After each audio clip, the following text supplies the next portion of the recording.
Namo Doi Sauridantanam, Namo Doi Sauridanam, Namo Doi Saurayiriyanam, Namo Doi Saujayanam, Namo Doi Sautridalavati Savanam, Omkaramindu Sanyupantyam Jayanti Yogina, Kamadam Okshadam Che Omkaraya Namo Namo, Mangalam Bhagavan Viro Mangalam Gautamurni, Mangalam Kunkundari Ujendram Bosu Mangalam Namasamarisadani. Swanubhutya Chakasti Chiksavai Bhavaya Sarvana Vibhav Niyutanidata. Namo Arantam, Namo Siddhanam, Namo Aryanam, Namo Ujjanam, Namo Loya Savasanam, Yasupanchanam Karo, Savapava Pranasam, Manglalanta Savasing Padam Havanam, Om Karam Bindu Sanyuktam Nityam Dhyanti Yoginam Kamadam Moksdam Chaiva Om Karaya Namo Nama.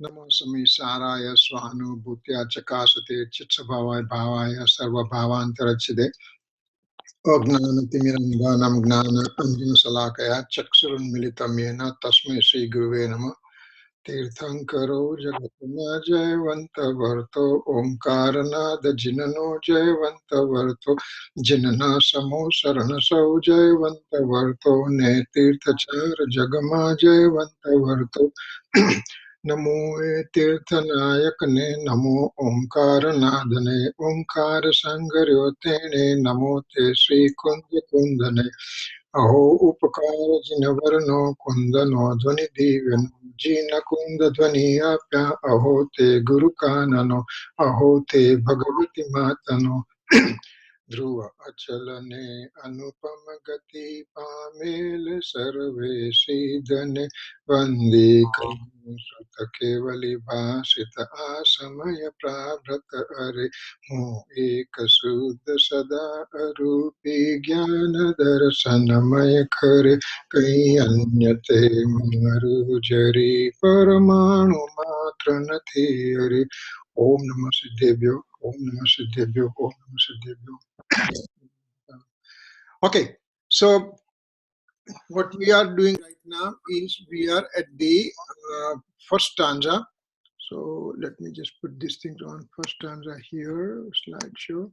So we'll sing this stanza and thereafter we'll just go to where we were, you know.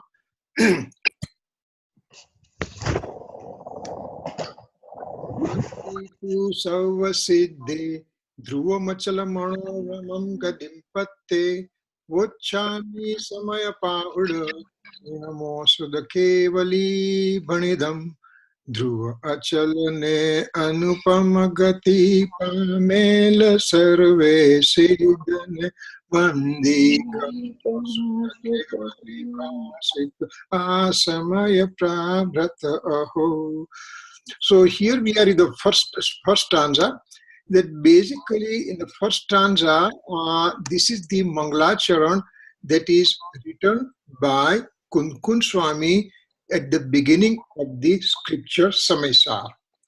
What he says that we have gone through last two lectures in basically in which he says Dhruva Achal Anupam Gati Pamil Sarve Siddhane Sarve Siddha Bhagwan. All this infinite liberated soul, they are with a Dhruv means they are having a permanency, Achal means immutable, and Anupam means this is the incomparable.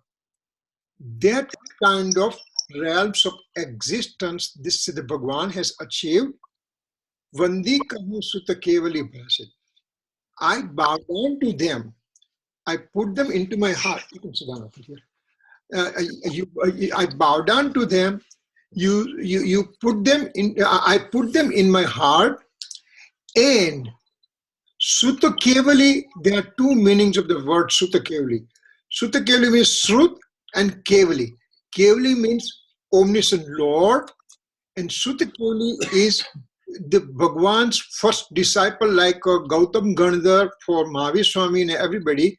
So all this Gandhar Bhagwan and everybody, those who have total knowledge of all the scripture, they are called Sutta Kevali also.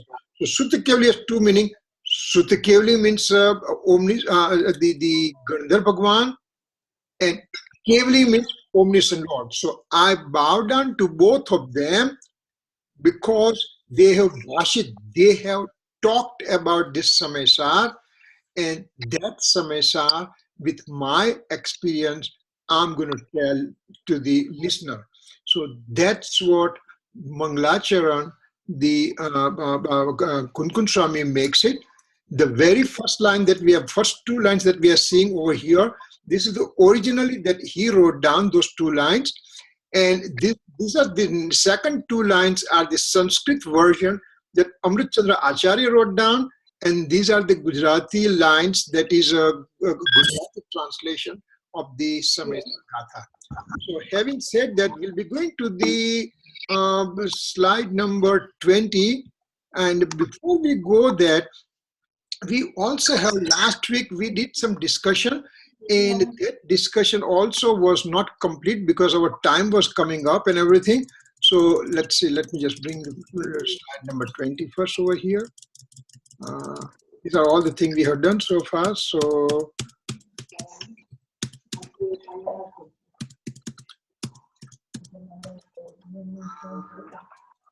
echo effect is done. Okay, Paribhasan. We are going to start from Paribhasan. Yeah. So what we are talking, last week we are talking about Vikalp, means reflective thoughts. We went in great detail about reflective thoughts. That reflective thought means actually two meanings of Vikalp, the two meanings of reflective thoughts.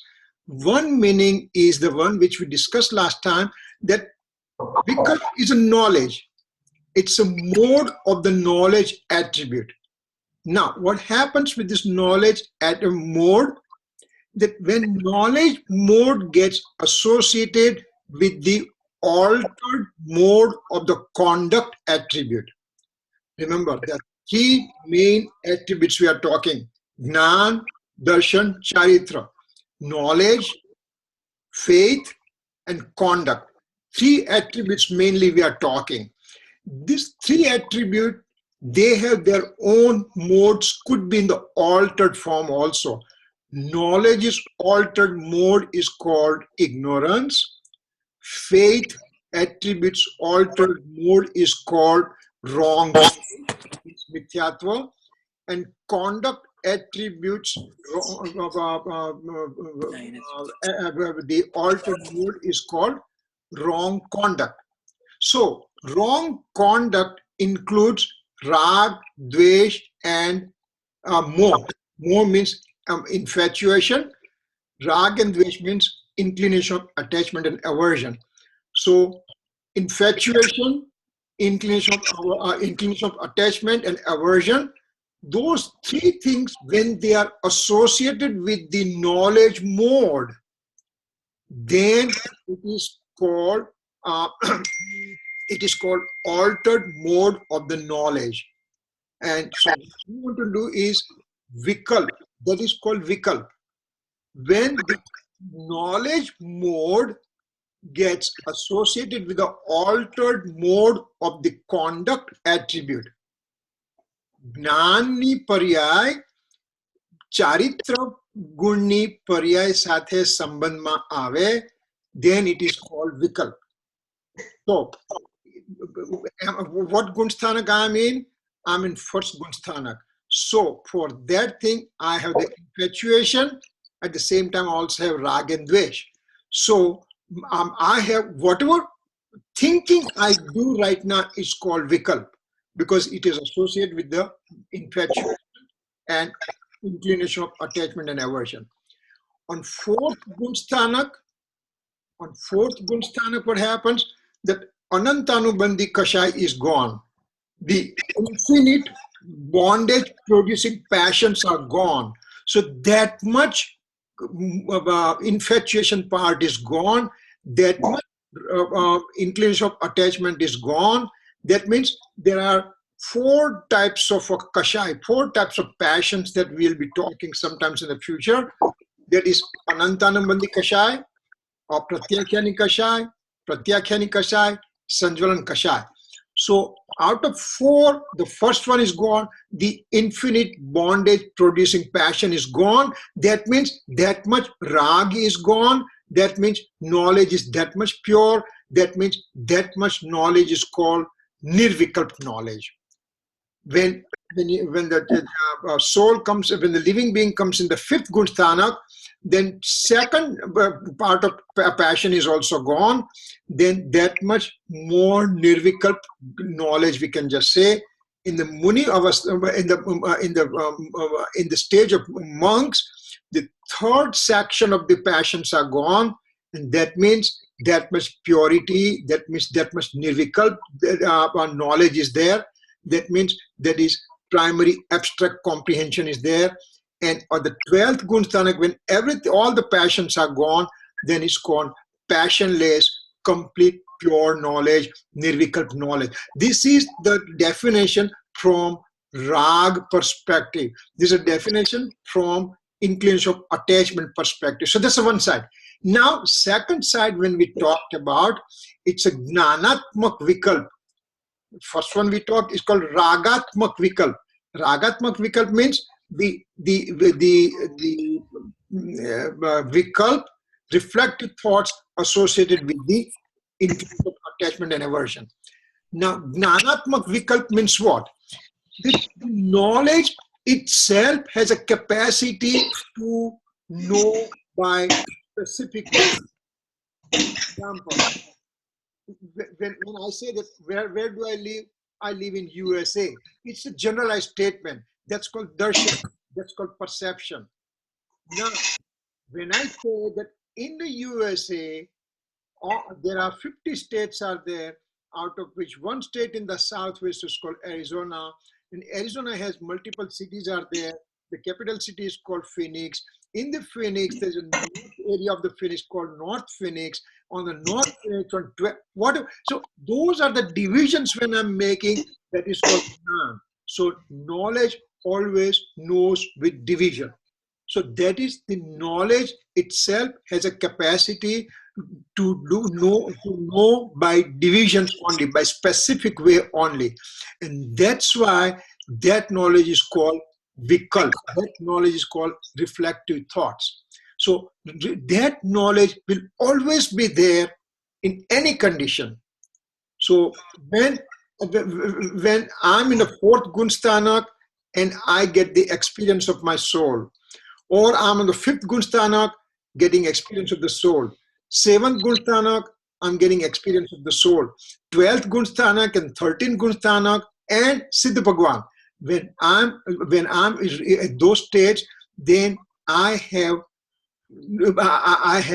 my knowledge is purified, my knowledge is within myself, and at that time when my knowledge is within myself, that is called reflective knowledge, which is called vikalp knowledge, savikalp knowledge. So vikalp has a 2 meaning. One, as we say, detailed discussion about knowledge associated with rag and dvesh, and second thing, knowledge itself has a vikalp tendency, means it has a capacity to divide and know, and that's why it's called vikalp. So having said that, we will be going next one over here. Can I ask a question? Yes, beta. You had said when Gnan Paryay Sambandh Charitra Gun Yes. Ni Paryay Ni Sambandh. What does that mean? 2 Paryais having Sambandh? I don't understand. No, because remember, the one paryay is one, right? In one samay there is one paryay, right? But in that paryay, if you can dissect that paryay, for example, theoretically, then that paryay will be having representation of all the infinite attributes present in the soul. Right. Soul has an infinite attribute, and all those infinite attributes will be represented with that one paryay. So one paryay, if you keep on dissecting, they are called avibhag pratikched. They are called the inseparable divisions of the mode, which will include a mode from each and every attribute present in the soul. And how many attributes are there? As we talked before, infinite attributes are there. And that's why all those infinite attributes are giving their modes in one mode only, in one paryay only. So in that paryay, now I have a knowledge attributes mode present, and conduct attributes mode is also present. Now, if there is a purity of conduct attribute, then this knowledge is called that much nirvikal. Did you get it? You cut out at the end. If there is purity in the conduct attribute, the knowledge is called what? The knowledge mode and conduct mode, they both are here right now in one mode alone, in an indivisible form, right? Right. Now, if this conduct attribute mode is purified at fourth gunsthanak, fifth gunsthanak, sixth gunsthanak, 10th gunsthanak, 12th gunsthanak, 13, 14, and Siddha Bhagwan, then this conduct attribute, whatever purity is in a conduct attribute, this knowledge is called that much nirvikal. Okay. Right? That is from the conduct attribute perspective. But when we go within, the knowledge itself knows by divisions. For example, Siddha Bhagwan knows the whole universe. So what happened? He knows the whole universe, past, present, future modes of all the substances. How many things he has seen? How many things he's perceiving? Infinite amount of things he's perceiving. He will perceiving with the divisions, because that's a capacity, the knowledge to know by division only, by specific form. So that's called also vikalpatmak knowledge. That is called reflective thought of the knowledge also. So vikalp word will come two different places. That's what the point is over here, that when we know the scriptures, this kind of words will come off and on, that we should be familiarized with that, okay?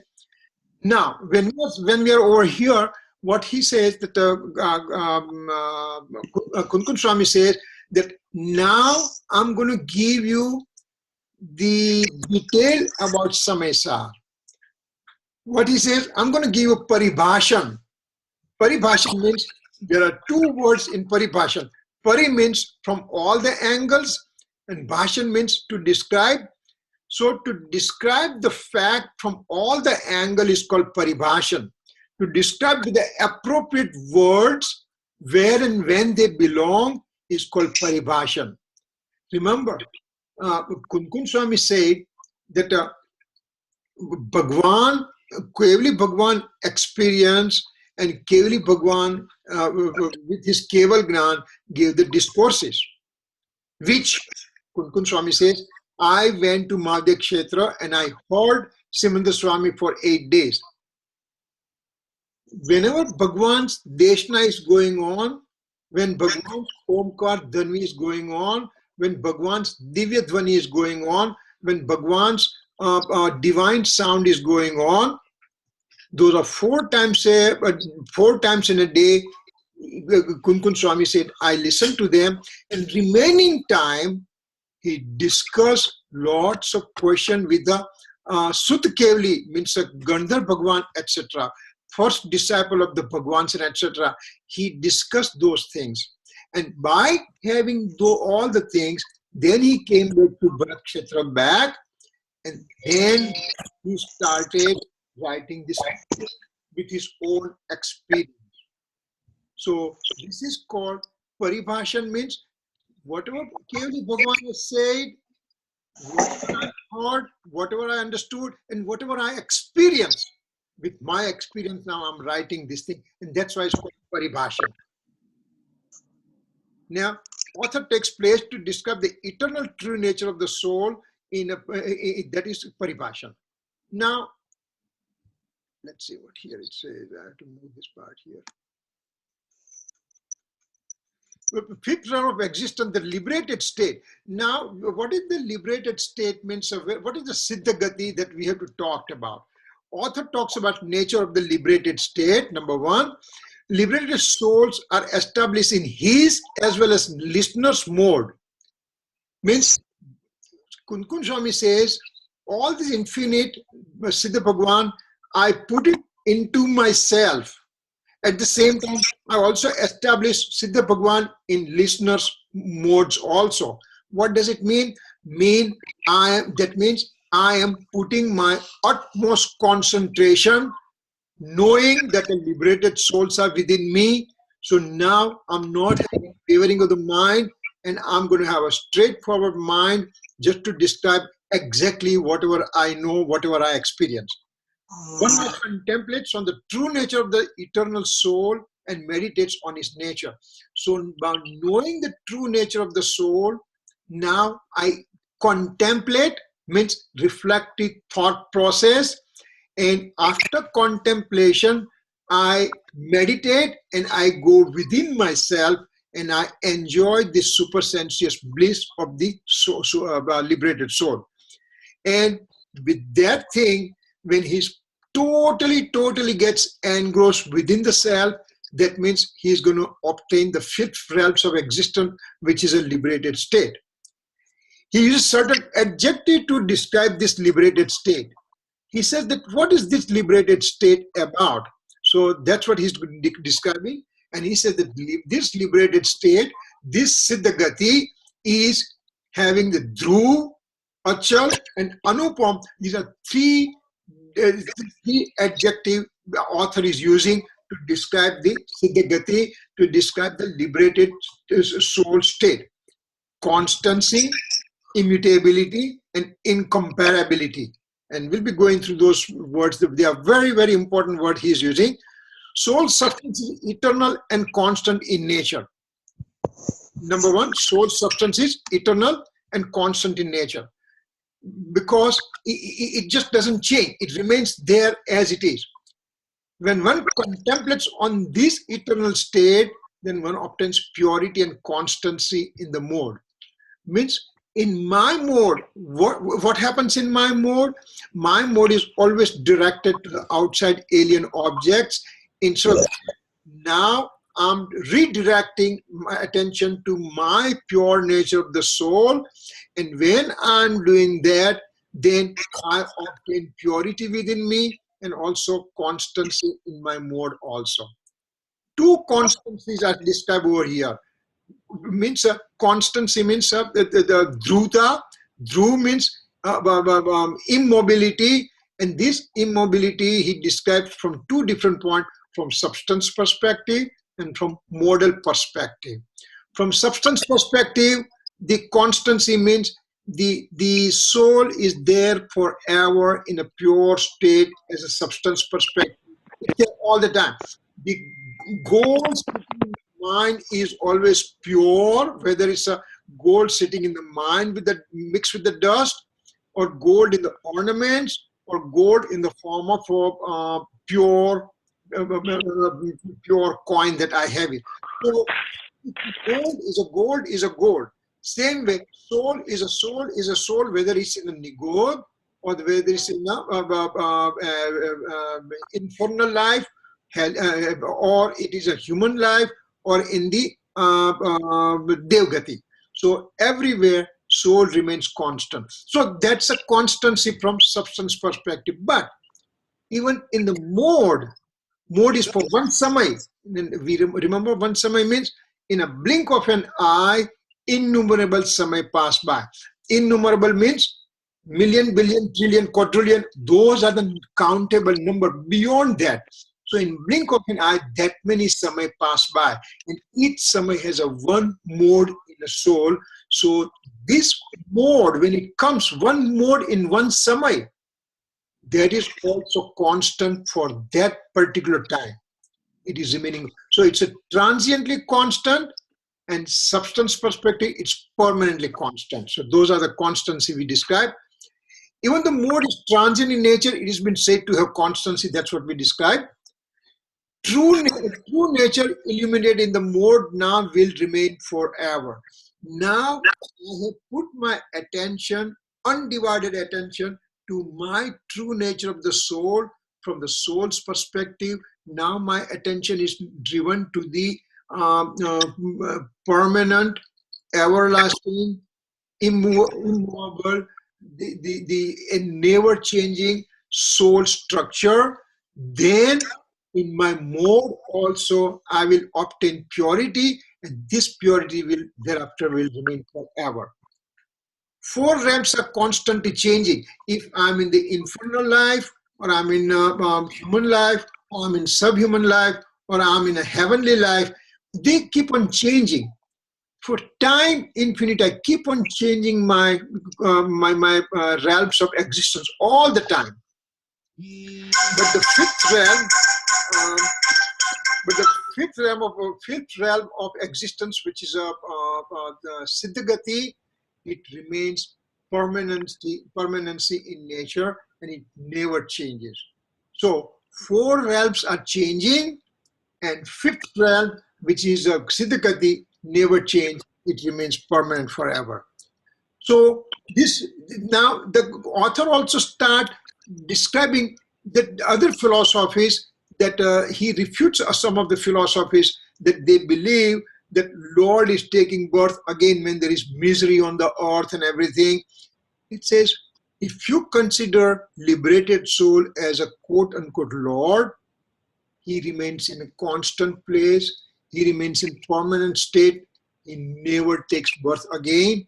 And if he's taking birth again, that means he's one of the 4 realms of existence. And so this refutes this theory of the other philosophies.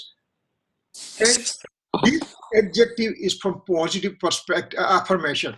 Dhruv means constant. This is my nature. My nature is constancy. I am in constant nature since time infinite. In the lowest form of life, Nigod, I had a soul which was there. Now my soul is here.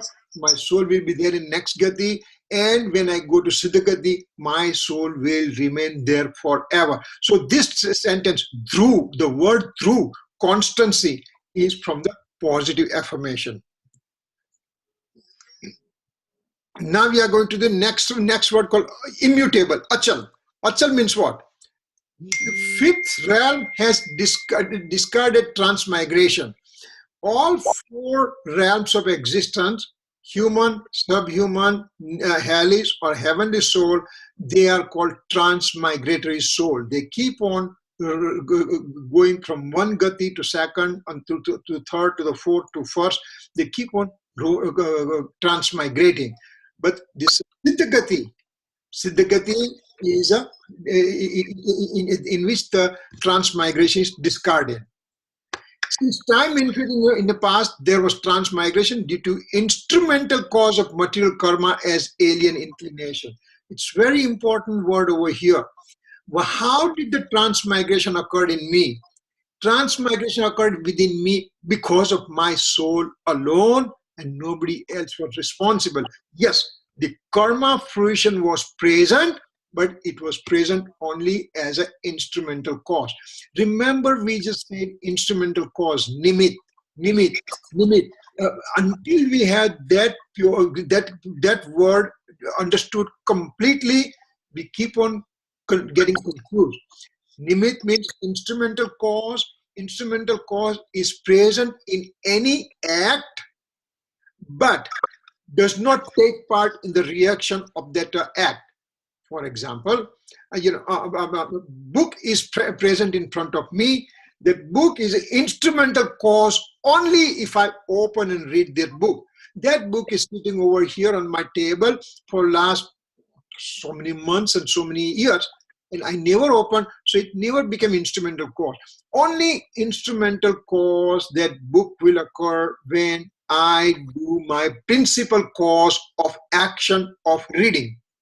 So when I do the action, then associated positive surrounding situation are called instrumental cause. I have the light in my room over here, which is there, for example, 24 hours.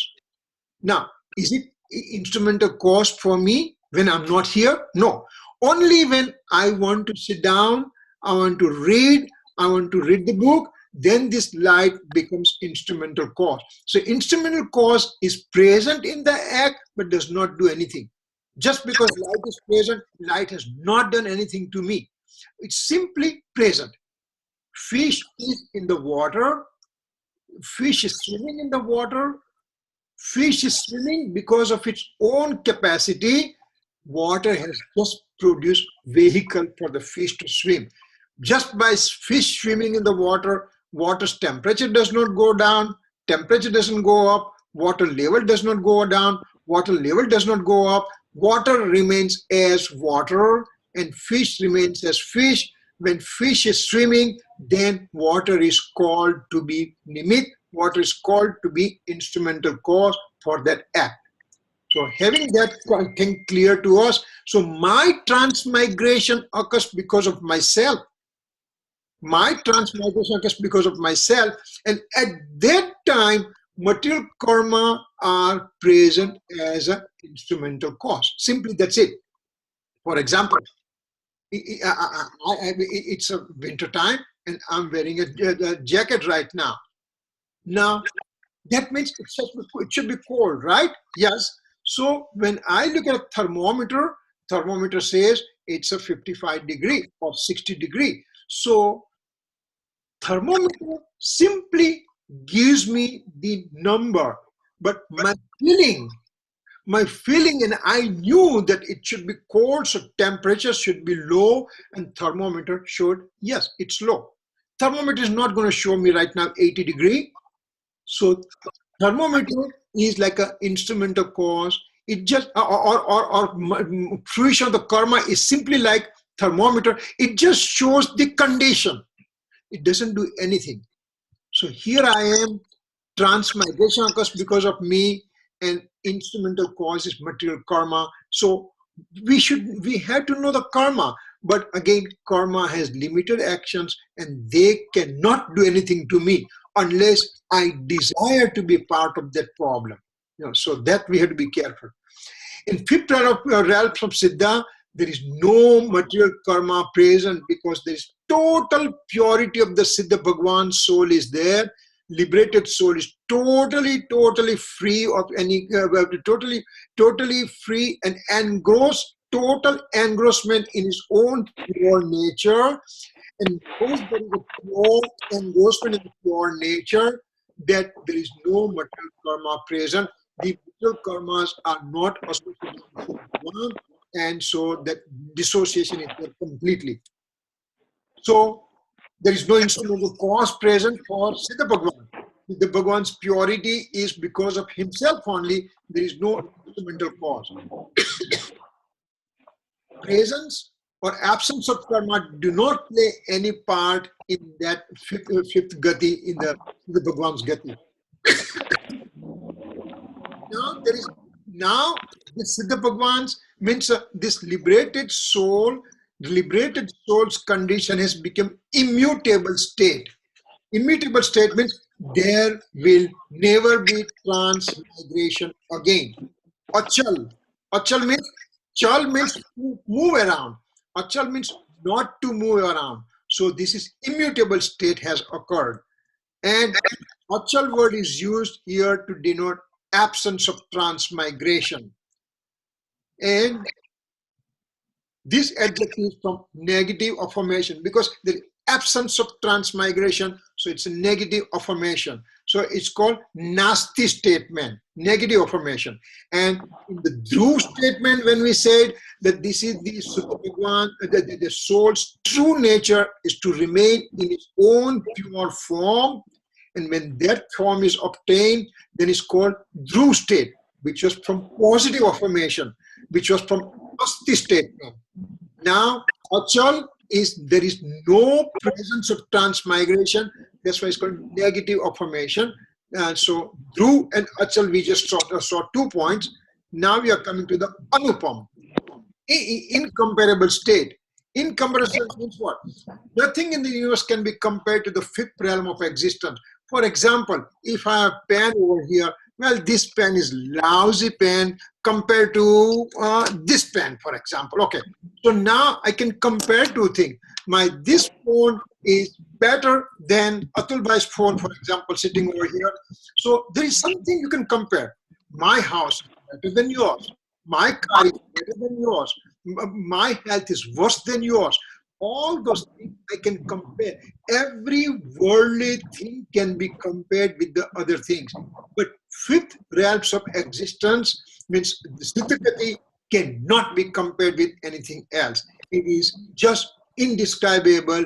It is incomprehensible. It just one has to experience, and there is nothing to compare with. And that's why it's called Anupam. So these are three adjectives Acharya Bhagavan is using. This Siddhagati is Dhruva, Achala, and Anupam. These three adjectives that he described. So liberated souls are like liberated souls only. You cannot compare with them. No worldly things can be compared with the liberated souls.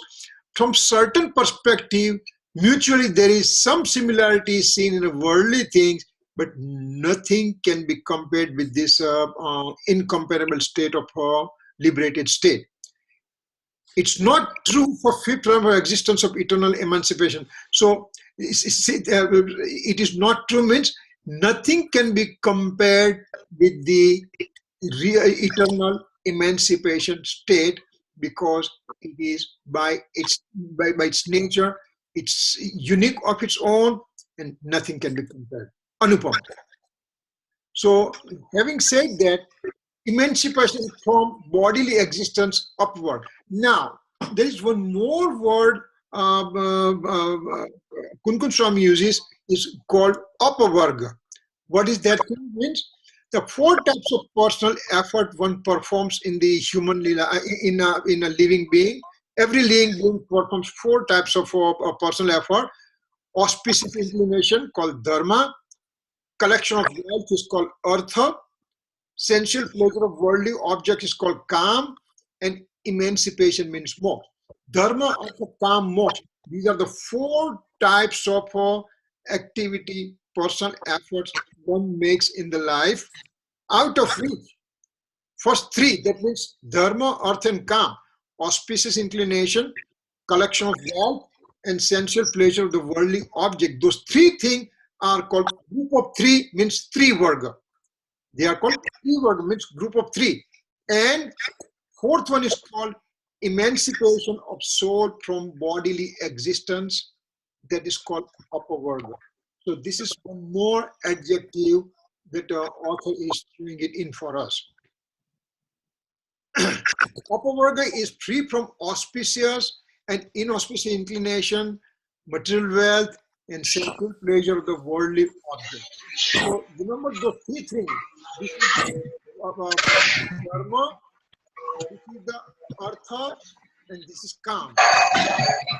Apavarga is free from all these three things, and it is unique of its own.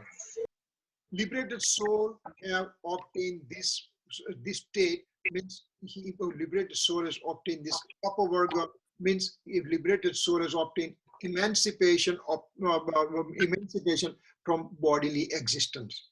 So that's an apavarga. Author says that he has established this type of emancipation state of constancy, immutable, incomparable, and apavarga in him, as well as in the worthy listeners mode. Worthy listeners are more important.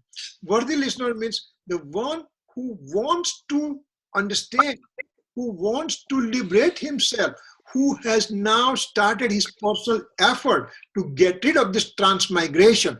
And those kind of worthy souls that Kunkun Swami says that I'm establishing Siddha Bhagavan in your mode also. I'm establishing Siddha Bhagavan in my mode and in your mode also. Now, then to describe subject encompassing all angle means now I'm going to describe everything. Omniscient Lord preached the word Samay. Samay means, remember, Samay means this is the first stanza we are talking. Second stanza has totally different meaning of Samay will be coming. So let's get used to this word Samay. Omniscient Lord preached the word Samay. Samay means all the substances of the universe, that called Samay also. And at the same time, true nature of the soul is also called Samay. Now, here, when we are talking Samaysar, when we are talking Samay, means we are talking true nature of the soul only, and that will be our narrow vision for that. We are not going to worry about all the universal substances. We just concentrate on our true nature of the soul, and that is Samay. I, author, am going to describe part of the vast literature as propagated by Omniscient Lord. Omniscient Lord gave a vast literature. How did he give the literature? Omniscient Lord did not speak a word. Remember, Omniscient Lord means if we just take 24 Tirthankars and out of which the 24th one, Mahaviswami, let's talk Mahaviswami, that he's sitting in the Samosaran, he's sitting in the assembly of the Lord, and now in the center of the assembly, he's sitting on the throne, and 4 times a day from his body, whole entire body, Omkar comes out. He just says Om, that's it. Omkar Dhruv comes out. And when the Gandhar Bhagwan, the first disciples are sitting, then they automatically will understand the meaning of this Omkar Dhvani, and from their own mind they will create 12 anga, 12 canons, 12 original literatures. So these are the things that Omniscient Lord's Omkar Dhvani comes out, and then the Gandhar Bhagwan, he understands. Out of what he understands, he makes the verses, and these verses are transmitted with an oral tradition in a lineage of the Acharya Bhagwan.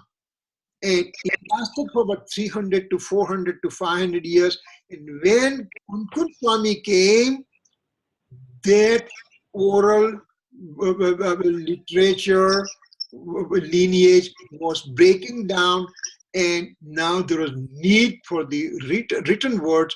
So now, first time, Kunkun Swami started writing those scriptures, and those writing scriptures was in a palm leaf, dried palm leaf. With a palm needle, he will take the leaf in his hand, and from the needle on the other hand, he will just make the holes in the palm leaf, and he started writing that way. So it is vast literature of the Omniscient Lord that he started describing that way. I have not obtained liberation, that author says. Therefore, going to describe only part of the scripture, because if I have obtained liberation, then I understand whole canons of literature. But I'm going to give the lack of better words, we can just say meat part of the scriptures. What is the most essential part of the scripture? That's what I'm going to describe for me and for my listeners. Now, why I'm describing, he says, Kunkun Swami said, I'm describing this literature, I'm writing this one, I'm writing these verses. Why I'm doing it? Because I want to cut down the inclination of attachment and aversion. Remember, this is the monk on 6th and 7th Gunsthanak. On 7th Gunsthanak, he has a total engrossment of his true nature of the self. And in the 6th Gunsthanak, then he comes out because he has a asthirta, means his instability type of inclinations. That's called asthirtano rag. This instability part, when he's there, to stay away from the bad thoughts and useless thinking, he will start writing the scriptures. So he will remain in concentrated form and does not waste his mind to the useless things. So this is called instability type of inclinations to remove. And that's why we start describing this scripture. Now, at the same time, Kun Swami says that by me writing this one, this will also help listener like us to remove our infatuation and our inclination of attachment and aversion. What are we doing right now? We are discussing, we are doing Swadhay, we are talking Samaysar. Do we have any other ideas going on right now? No, we have our undivided attention to discussion of ourselves, and that way we try to stay away from our infatuated state and rag and dvesh and everything, or we reduce our inclination of attachment and aversion as much as possible just by listening and getting engrossed in the scriptural reading and listening and all the things. So that's why he said that I'm going to describe subject encompassing all angle, means paribhashan. I'm going to give you exact, the author says, I'm going to give you a description of the Samaysar, description of the soul from all different angles. And it will be mind-boggling fact that Kun Swami has really in 2 lines in each stanza, he really gave intense amount of information. And we are extremely fortunate that after 1,000 years, Amrit Chandracharya, he wrote down commentary on it, and we are again super fortunate that Gurudev Kanji Swami really analyzed and put all those things in our own words, in our own form that we can understand. So this Kun Swami's paribhashan, this encompassing all angles of this soul, has done tremendous service to us, and that is really a great thing for us. Now, what is the nature of the scripture? Nature of the scripture, did Kun Swami create it just like that, out of thin air? No. It's been illuminated since time infinite in the past. These scriptures are there, oral tradition and written tradition. Since time infinite, it's been illuminated in the past. Supreme word revealing truthfulness of all objects. Supreme words revealing truthfulness of all objects means it's called Sabda Brahm, is also present since time infinite. So these words are also present, the scriptures are present, words are present, and the propagator of these words means the propagator of the Sabda Brahm is a supreme soul, which is called Param Brahma, which is called Omniscient Lord, is also present since time infinite. There is not a single time that there was no supreme soul. All the time, infinite supreme souls were present. All the time, omniscient lords were present. So, for example, when we do the Nandiswadip Pujan,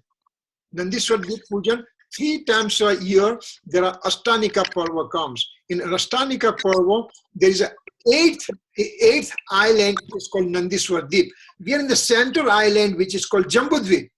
Jambudvip, then Datkika, then Pushkarvadvip, there's a 3rd, and then 4th, 5th, 6th, 7th, and 8th one is a Nandishwardip. And in Nandishwardip, 3 times a year, heavenly angels, they go and for 8 days they celebrate Ashtanika Parva.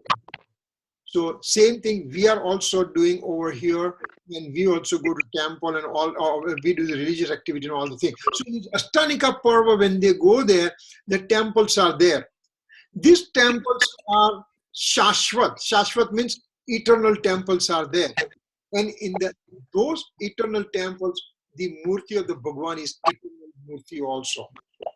So statues are eternal also. So will that statue be of Mahavishwami or Swami or Rishabdev Swami, or whose statue will be there? Well, Rishabdev and Mahavishwami and Simandar Swami, they are now in this time cycle.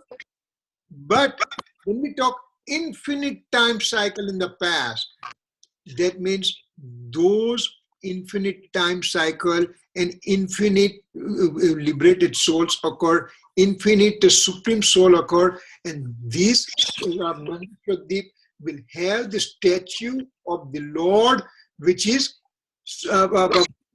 eternal in nature. There won't be any particular name on the statue. It's simply there. Eternal statues are there. Eternal temples are there. Eternal statues are there. And the heavenly angels will do the puja and bhakti there. Now, Kunkun Acharya says that I'm going to describe Samaysar, in which the subject encompasses from all the angles, from the modal perspective, from substantial perspective, from absolute perspective, from conventional perspective. I'm going to describe. And he has done an absolutely fantastic job. If we can digest 12, 13, 14, 16 stanza, first 16 stanza of Samaysar, whole detail comes out in the first 16 stanza, and thereafter in his expansion. But he expands in a fantastic way to explain to us real nature of the soul, and we understand that way. So it's on this basis of the scripture as propagated by Omniscient Lord since time infinite. So this scripture that I'm writing, that's what Kunkun Swami says, is propagated by Omniscient Lord since time infinite, and I'm just simply writing those things in the modern form. Now, he said that what is the authenticity of the scripture? How can I say that this scripture is authentic? So he talks about Omniscient Lord in a given moment knows the whole universe without getting involved in it. Now, this point that we are talking is from conventional perspective. Omniscient Lord, actually, he's truly engrossed in his own pure nature. He doesn't do anything else.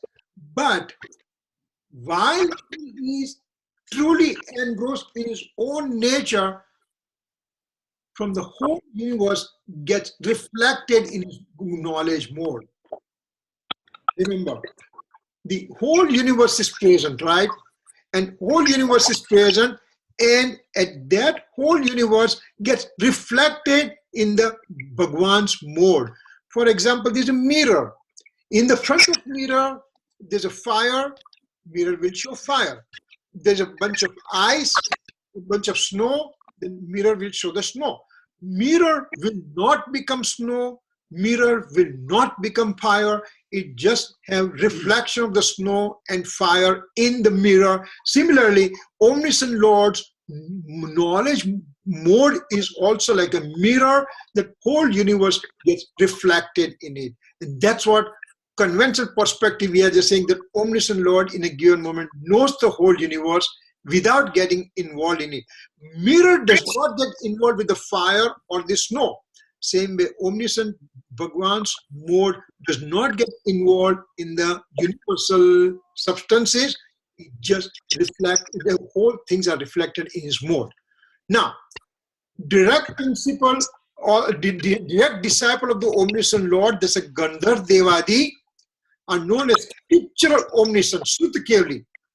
See, this one, this is called Kevali Bhagwan. This is called Omniscient Lord. These guys are called Sutta Kevali, means they are direct disciple of the Omniscient Lord.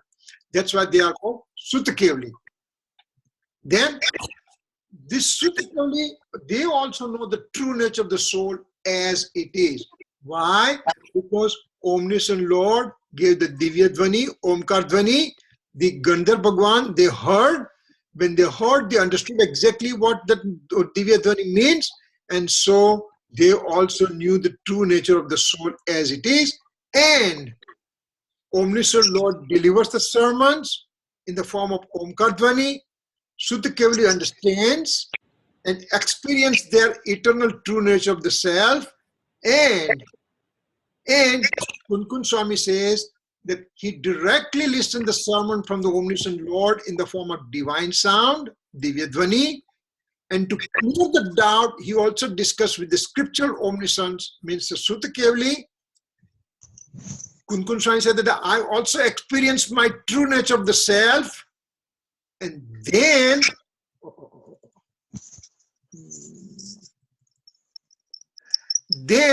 he writes the scripture. So he just simply doesn't write the scripture from his imagination. He heard it from the omniscient Lord.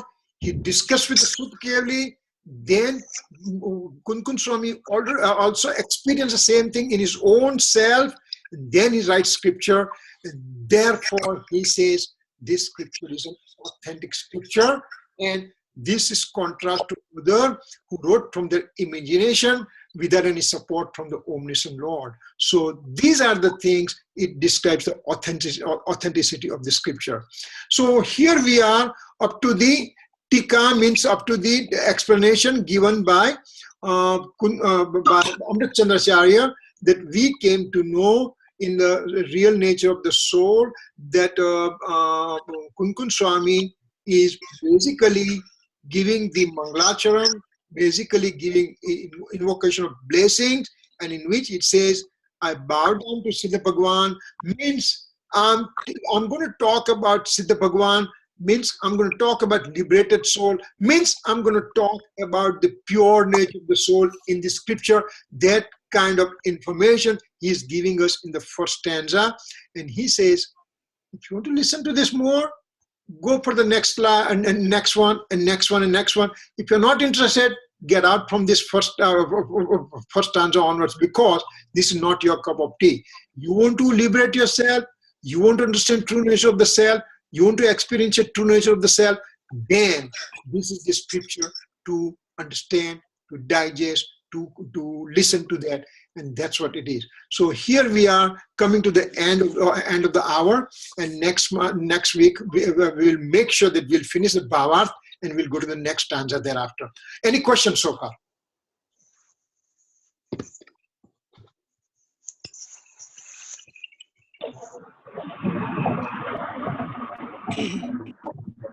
This is not a question, but it's just a, when they in the first stanza with Dhruv, Achal, Anupam, that reminds me. I know it's not the same thing, but it reminds me of I don't know what line it is, but Srimad Rajendra writes Ajar, Amar, Avinash. I think he's discussing Nirvikto Dasa, but that's what it reminds me of. In fact, if you just go through Atmasiddhi, Suddha Buddha Chaitanya Gan Swayam Jyoti Sukhatam Biju Kaye Ketlu Kar Vichar Doka, Suddha Buddha Chaitanya Gam Swayam Jyoti, all those things, and also Samapna,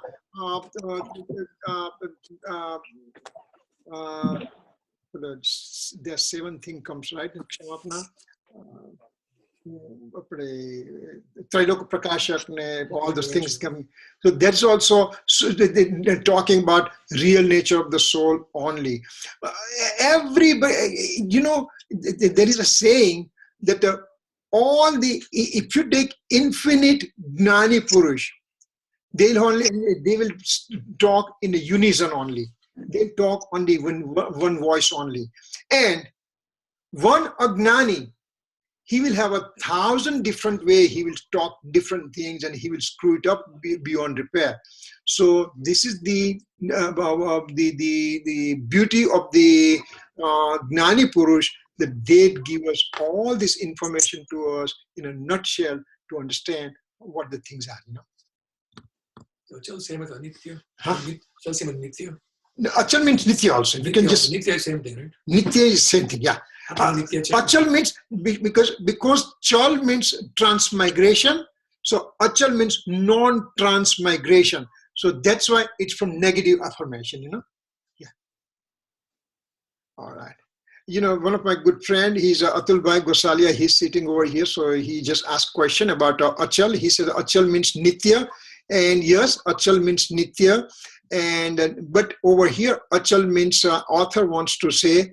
Chal means transmigration, Achal means non-transmigration, means beyond transmigration, and that's why it's called negative affirmation, All right. Okay, so we will meet again next Wednesday, and meanwhile we'll just complete these things over here. ज्ञावाणी के ज्ञान से सूझे लोकालोक, सो वाणी मस्तक नमो सदा देत हूँ ढोक. 9 times नमो का मंत्र.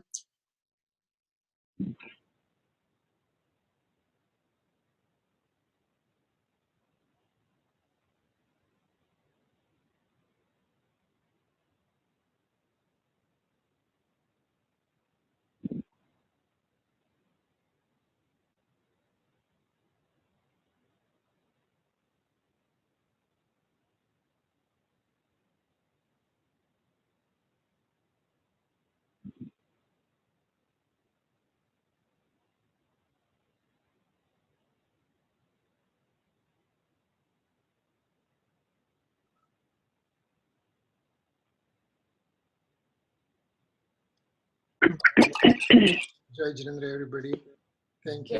Jai Jinendra. Jai Bikram. Thank you. Thank you. Back to back. Thank you, Jai Jinendra. Jai Jinendra.